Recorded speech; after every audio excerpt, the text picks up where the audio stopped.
Saya Cynthia Rompas masih menemani Anda di Kompas Petang. Saudara Presiden Joko Widodo menegaskan menghargai keputusan Mahfud MD untuk mundur dari jabatan Menko Polhukam.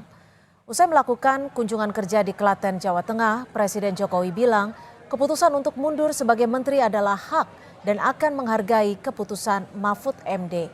Presiden Jokowi juga menepis isu keretakan kabinet dan menegaskan menterinya solid.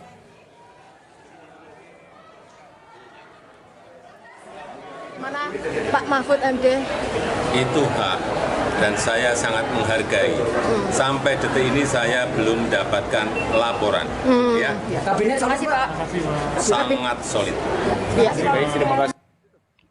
Pernyataan Mahfud MD mundur dari Kabinet Jokowi disampaikan setelah berkampanye bersama Yeni Wahid di Lampung. Mahfud bilang sudah berdiskusi dengan Capres Ganjar Pranowo terkait keputusannya untuk mundur dari Kabinet Jokowi. Mahfud MD memastikan akan menyerahkan langsung surat pengunduran dirinya dan berpamitan langsung dengan Jokowi setelah mendapat kepastian waktu untuk bertemu Presiden.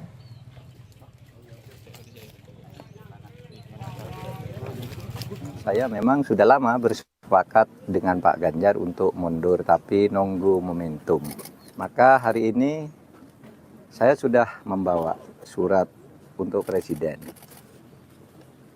untuk disampaikan ke Presiden langsung tentang masa depan politik saya yang belakangan ini menjadi perbincangan publik. Saya akan pamit baik-baik dan saya akan sampaikan surat ini begitu saya dijadwalkan diterima oleh Presiden.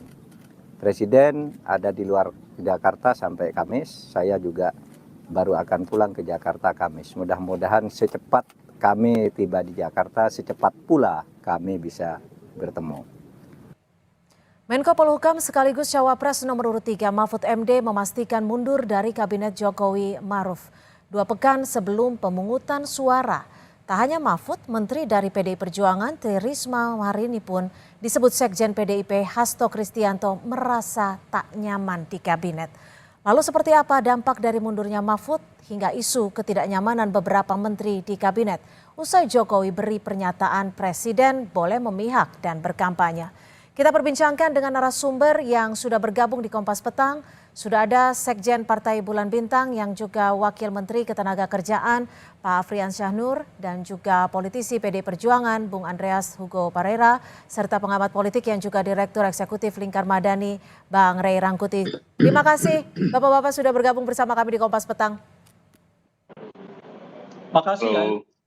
Halo, makasih. Iya. Saya ingin melihat perspektif dari adanya isu ketidaknyamanan di kabinet Presiden Jokowi. Menurut Bung Andre seperti apa? Putus-putus. Ya, kalau soal ketidaknyamanan, saya kira mestinya Anda tanya ke Pak Jokowi sendiri. Tapi Pak Jokowi kan bilang solid-solid aja gitu. Cuma ya suasana atmosfer kebatinan ya mesti orang yang ada di dalam kabinet itu yang lebih tahu gitu kan. Tapi yang berkaitan dengan mundurnya Pak Mahfud ini kan baik dan saya kira ini yang ya Pak Mahfud memberikan contoh keteladanan bahwa ya sebagai calon wakil presiden, orang yang terlibat di dalam proses pemilu ini, pilpres ini. Untuk tidak terjadi konflik of interest, konflik kepentingan dengan jabatan yang diembannya, saya kira dengan mundurnya Pak Mahfud ini akan lebih baik gitu, dan ini menjadi teladan contoh bagi yang lain gitu. Jika ini menjadi teladan dan contoh menurut Anda, apakah dengan mundurnya Mahfud MD ini bisa menjadi gerbong mundurnya menteri-menteri yang berasal dari PD Perjuangan?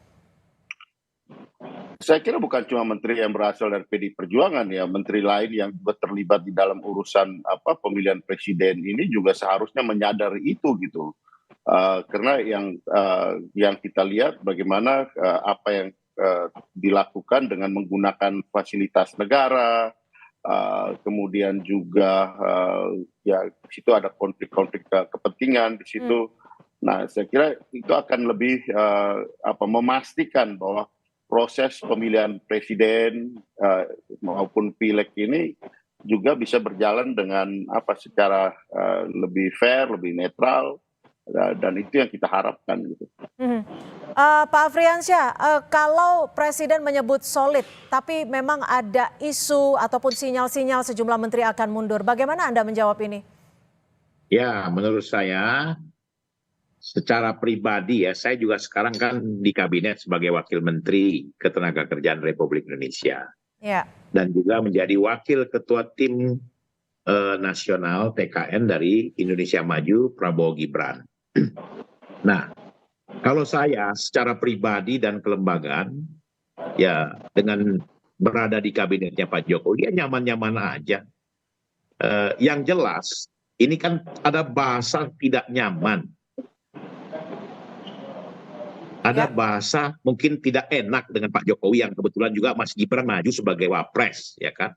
Nah, menurut saya, teman-teman yang merasa tidak nyaman atau tidak enak hati dengan Presiden Jokowi, ya mundur aja, ya kan? Kalau kami dalam undang-undang bisa mundur, bisa cuti, ya. Yang jelas seperti apa yang disampaikan Pak Andreas tadi, tidak boleh menggunakan fasilitas negara. Nah, saya sampai detik ini, alhamdulillah, kampanye tidak pernah waktu kerja. Kalau waktu kerja kita cuti. Contoh. Pak Afriansyah, jika Anda begitu memudahkan, Pak Afriansyah, hari yang lalu saya ke Taiwan dan Hong Kong. Ya. Pak Afriansyah, jika Anda begitu, halo, Mbak. Gimana, Mbak? Ya, jika Anda begitu memudahkan ataupun bagi yang tidak nyaman mempersilahkan untuk mundur, Anda tidak khawatir stabilitas kabinet Jokowi akan terganggu? Mbak, ini bukan soal stabilitas politik yang terjadi di tubuhnya Pak Jokowi, tapi ini soal politik di internal masing-masing. Kebetulan paslon 01, 02, 03 ada masing-masing yang berada di kabinetnya Pak Jokowi. Nah, sebagai orang yang membantu presiden, tentunya mereka punya eueuh pekeueuh, artinya punya perasaan tidak enak dengan presiden. Kita ini pembantu presiden tapi kita tidak berpihak kepada presiden. Nah, ini yang harus mundur menurut saya, ya. Jadi apa yang disampaikan Bang Andreas tadi, silahkan. Jangan framing-framing aja. Sampai sekarang kan Pak Mahfud masih bawa itu surat kemana-mana. Kalau saya contohlah seperti Pak Syahrul Yassin Limpo yang menyerahkan surat kepada Menteri Sekretaris Negara, kemudian diatur waktu, mereka ketemu. Nah, ini yang lebih elegan daripada bawa surat kemana-mana. Oke. Kalau bawa surat kemana-mana, ibarat surat cinta, Mbak, kita belum menyampaikan cinta kepada yang bersangkutan dan belum menerima surat, itu kan juga bohong namanya. Ya, karena dikabarkan ingin menyerahkannya langsung kepada presiden. Ditahan dulu sampai di situ. Resminya itu kan Bung Andre, presiden mengambil sikap kan begitu. Oke. Bung Andre, gimana Anda menjawab ini? Jika tidak nyaman, silakan mundur aja. Mungkin ini diarahkan untuk Menteri Tri Risma. Ya, soal kenyamanan dan ketidaknyamanan ini kan bukan hanya soal bukan hanya soal bahwa dia ada dalam konteks ya sebagai pembantu presiden, kemudian ada anaknya presiden di situ gitu, kemudian merasa tidak nyaman, bukan soal itu gitu, tapi soal bagaimana dengan posisinya itu dia tidak menggunakan fasilitas negara dan menjadi contoh di dalam proses pelaksanaan pemilihan presiden. Ini kan bukan ya soal ada di dalam proses kabinet dan ada di dalam proses pemerintahan, ini kan bukan urusan keluarga gitu, bukan urusan ini menjadi aset keluarga yang kemudian karena kita tidak sejalan dengan yang punya yang memimpin kabinet ini, kemudian dengan demikian kita merasa tidak nyaman dan mundur. Tapi ini urusannya adalah urusan bagaimana pertanggungjawaban publik kita terhadap ya proses pemilu yang berlangsung. Saya kira itu yang lebih penting dan itu yang diharapkan rakyat. Ya, Bang Rey, kalau Anda melihat ini seperti apa? Ada menteri yang mundur, ada isu yang tidak nyaman. Perspektif Anda terhadap fragmentasi di kabinet Jokowi? Ini bukan lagi sekedar gerakan elektoral, tapi ini sudah menuju ke gerakan politik gitu. Jadi ini bukan sekedar kepentingan menang kalah di dalam pemilu, tetapi ini sudah mulai menuju ke arah kepercayaan dan tidak percaya pada presiden gitu. Yang sekarang dimulai oleh Pak Mahfud, nanti mungkin diikuti oleh menteri-menteri dari PDI Perjuangan ya. Lalu setelah itu mungkin menteri-menteri non partai politik yang besar kemungkinannya ya pasca Pilpres ya mereka akan memperlihatkan sikap politik mereka gitu. Nah, kalau sampai 7-8 anggota kabinet mundur ya dari jabatan mereka sebagai menteri gitu ya. Nah, ini nggak bisa dimaknai lagi sebagai urusan elektoral, ini urusan politik. Udah meningkat kepada ketidakpercayaan yang cukup kuat kepada kepemimpinan Pak Jokowi sebagai presiden. Nah, kenapa ketidakpercayaan itu muncul gitu ya? Yang dibahasakan oleh PDI dan dan lainnya dengan rasa tidak nyaman, ya karena mungkin mereka melihat bahwa presiden sekarang sedang tidak lagi mengelola bangsa dan negara secara menyeluruh gitu. Beliau lebih disibukkan urusan bagaimana memenangkan keluarganya di dalam Pilpres ini, ya kan? 1 minggu hampir di Jawa Tengah, ya bolak-balik di situ aja, kan aneh juga tuh presiden itu, yang umumnya tugasnya hanya untuk memberi bansos gitu. Habis itu makan bakso dengan salah satu menteri, ya kan, menyempatkan diri main sepak bola dengan anaknya gitu. Jadi kan orang jadi melihat ini menteri, ini presiden sedang ngurus kita atau sebetulnya ngurus keluarganya aja gitu loh. Nah, ini yang saya maknai sebagai pengertian ini nggak nyaman. Sehingga ya tadi misalnya ya kan Pak Mahfud mau menyerahkan surat pun harus nunggu dulu jadwalnya kapan gitu. Jadwalnya di Jawa Tengah gitu ya. Mungkin menteri-menteri lain juga merasakan yang sama, mau ketemu dengan presiden kesulitan ya mengatur waktunya karena presiden banyak ya keliling bagi-bagi bansos gitu. Jadi ada perasaan loh kan kalau kita ini kan kerjasama dengan Pak Jokowi dalam konteks mengelola bangsa dan negara, bukan dalam konteks ya kepentingan mengurus keluarganya gitu loh kira-kira kan. Nah mungkin perasaan itulah yang diterjemahkan tadi dengan tidak nyaman itu yang memungkinkan mereka ya menyatakan akan keluar ya. Jadi ada yang saya sebut ini melampaui gerakan elektoral, ini sudah menuju ke gerakan politik. Gitu. Baik, ada ketidakpercayaan terhadap presiden dan juga karena presiden dinilai tidak mengelola bangsa negara, tapi lebih mengelola pemilu yang ada anaknya seperti itu. Kita akan kembali membahasnya selepas jeda, tetap bersama kami di Kompas Petang. Terima kasih Anda masih bersama kami di Kompas Petang dan kita masih akan melanjutkan dialog pada sore hari ini. Pak Afriansyah, bagaimana menjawab soal ketidakpercayaan terhadap Presiden Joko Widodo karena dinilai lebih memperhatikan urusan keluarga, urusan pemilu, tapi bukan roda pemerintahan untuk bangsa dan negara? Salah besar. Justru Presiden saat ini mendapat kepercayaan betul dari rakyat Indonesia. Dan Presiden ini terlalu baik. Kalau saya jadi beliau, kalau memang dituduh saya berpihak kepada salah satu paslon, saya berhentikan. Karena hak prerogatif Presiden mengangkat dan memberhentikan pembantu-pembantunya sesuai dengan undang-undang. Kalau saya sebagai menteri tidak nyaman, sikap saya pasti saya mundur. Saya akan menyerahkan surat kepada Mensesnek yang mewakili Presiden dan habis itu tentunya saya akan dijadwal untuk bertemu dengan Presiden. Jangan surat itu dibawa kemana-mana, ditenteng kemana-mana, di-framing kemana-mana seolah politik terganggu. Apa yang disampaikan Bung Rai itu salah besar.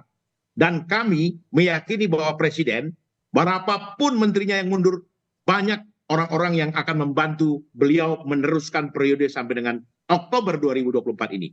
Dan tentunya sekarang orang yang merasa tidak nyaman itu karena memang bosnya itu sudah berserbangan dengan dia.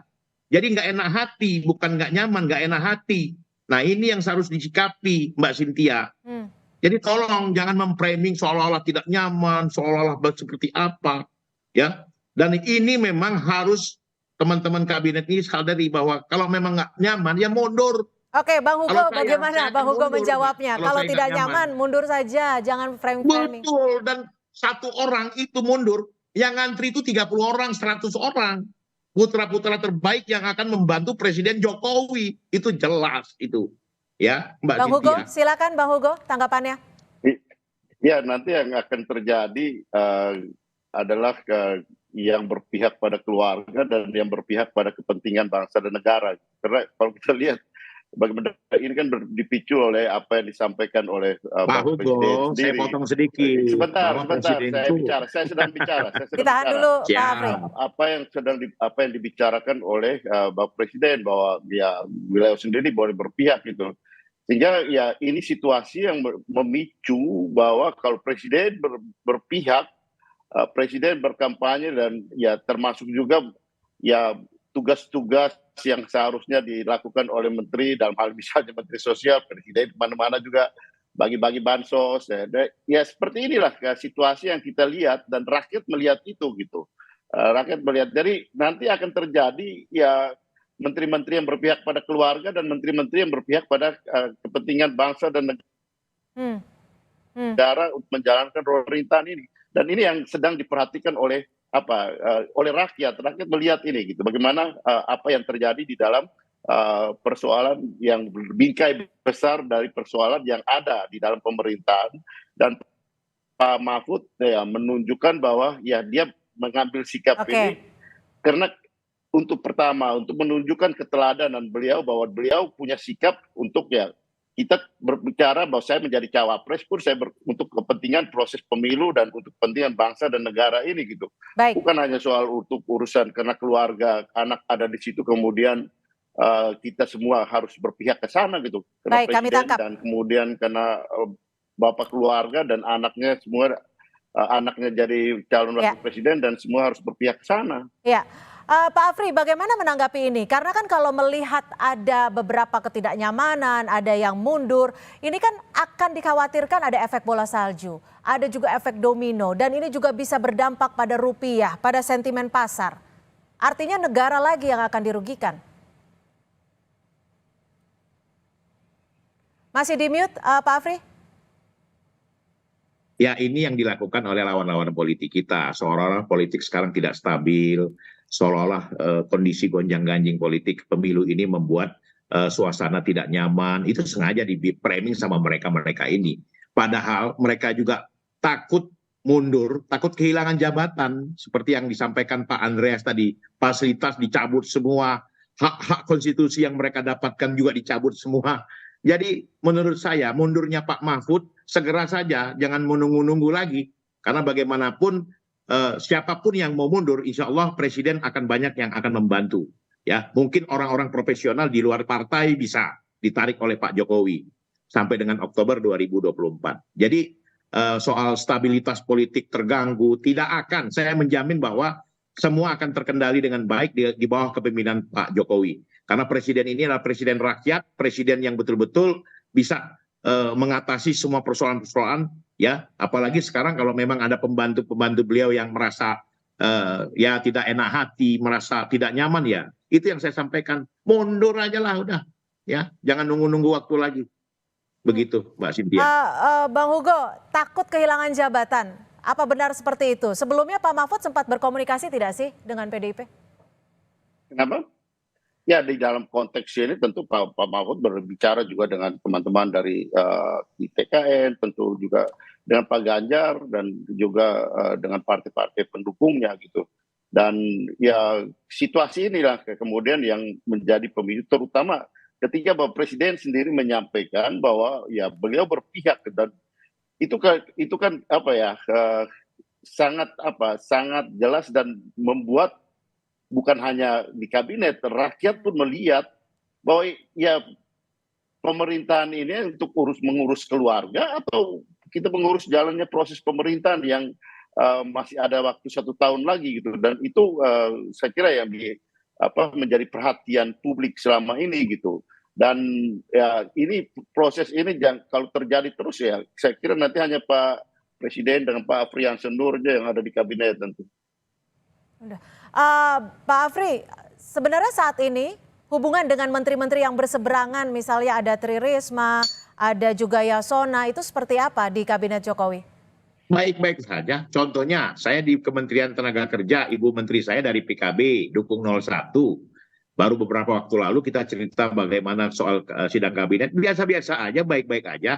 Dan Ibu Menteri menjalankan tugas sesuai dengan fungsinya, walaupun berbeda aliran untuk mendukung paslon 01, 02, 03, tapi orang yang berasal dari politisi PKB beliau yang ditunjuk dan Oke. diamanahkan sebagai menteri, ya jalankan tugas secara Baik. baik. Tidak ada Baik, Bang Rey. inisiatif beliau mau mundur, nyaman-nyaman aja. Oke, baik, Pak Afri, kami tangkap. Bang Rey, sebenarnya seberapa serius sih ketegangan yang saat ini terjadi di antara menteri teknokrat dan juga non parpol ini, dan apa konsekuensinya terhadap stabilitas pemerintahan dengan situasi saat ini? Bang Rey, audio masih di mute sepertinya. Ya, soal seberapa besar itu kan terlihat dari isu soal keinginan mereka mundur kan, baik yang dari parpol maupun yang non parpol. Itu artinya kalau sampai orang mau mundur, itu persoalannya udah sangat akut. Sebab kenapa gitu? Sebab di Indonesia ini orang rela kok melakukan apa saja demi kekuasaan gitu. Kan sebagai contoh misalnya ada putusan MK yang dinyatakan cacat secara diambil melalui mekanisme yang cacat secara moral, toh dimanfaatkan juga oleh orang demi kekuasaan gitu. Nah, jadi kalau sampai ada orang yang rela meninggalkan pos kementerian, ya itu artinya ada persoalan yang amat prinsipil yang sama akut di dalamnya yang membuat orang sampai pada kesimpulan untuk mundur gitu. Sebab itu tradisi yang jarang di Indonesia ya, tradisi orang yang mau mundur, bahkan yang kita lihat itu udah kena kasus pun masih bertahan aja di jabatan gitu ya, sampai ada putusan pengadilan yang tetap gitu. Oke. Nah, itu artinya menunjukkan memang ada sesuatu yang sangat krusial, yang prinsipil, ya, yang orang-orang ini merasa nggak bisa lagi kerjasama dengan presiden dengan cara yang seperti ini. Ya, salah satunya yang saya sebutkan tadi, perasaan mungkin ya bahwa mereka sedang tidak lagi bekerja untuk melayani rakyat bersama dengan presiden, tapi ya rasa-rasanya sudah bekerja untuk melayani kepentingan keluarga gitu loh. Oke, lalu akan berpengaruh apa untuk pilpres ataupun pemilu nanti? Itu yang saya sebut ini kayaknya bukan lagi gerakan elektoral ya. Jadi ini nggak lagi mempertimbangkan soal kalah menang di dalam pemilu. Saya lihat ini sudah merupakan gerakan politik ya. Gerakan politik ini artinya gerakan ketidakpercayaan yang makin meluas kepada kepemimpinan Pak Jokowi yang dilihat bukan lagi sedang bekerja mengelola kepentingan bangsa dan negara, tapi mengelola kepentingan keluarganya gitu.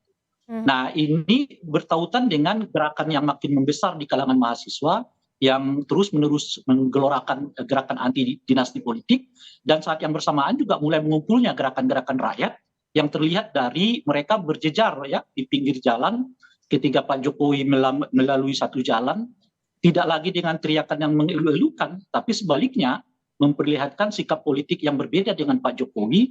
Dan saya mengira ya gerakan ini juga telah akan membesar seperti yang sudah terlihat kemarin kan, seorang yang membentangkan spanduk yang menyatakan sikap politik berbeda lalu diamankan oleh aparat keamanan gitu. Jadi dari jalan sekarang sudah mulai spanduk-spanduk ya, boleh jadi lalu akan menggumpal begitu saja gitu. Artinya kelihatan sudah mulai terkumpul tiga kekuatan politik yang mungkin bakal dihadapi oleh Pak Jokowi pasca Pilpres, yaitu kekuatan elit dan partai politik satu segi, kekuatan mahasiswa yang terus bergeliat, dan kekuatan rakyat yang makin membesar untuk menyatakan sikap politik yang berbeda dengan Pak Jokowi gitu. Tapi sebelum itu saya mau tanya dulu nih Bung Aprisiansa, beliau di kantor apa di mana nih Bung Aprisiansa?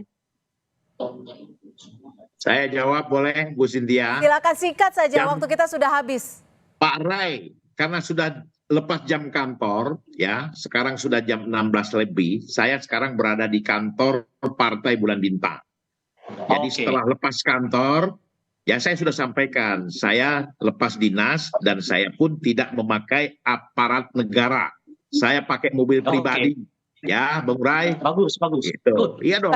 Aktivis kita Bung Ray. Kita ini tahu bagaimana penempatan ya. Baik.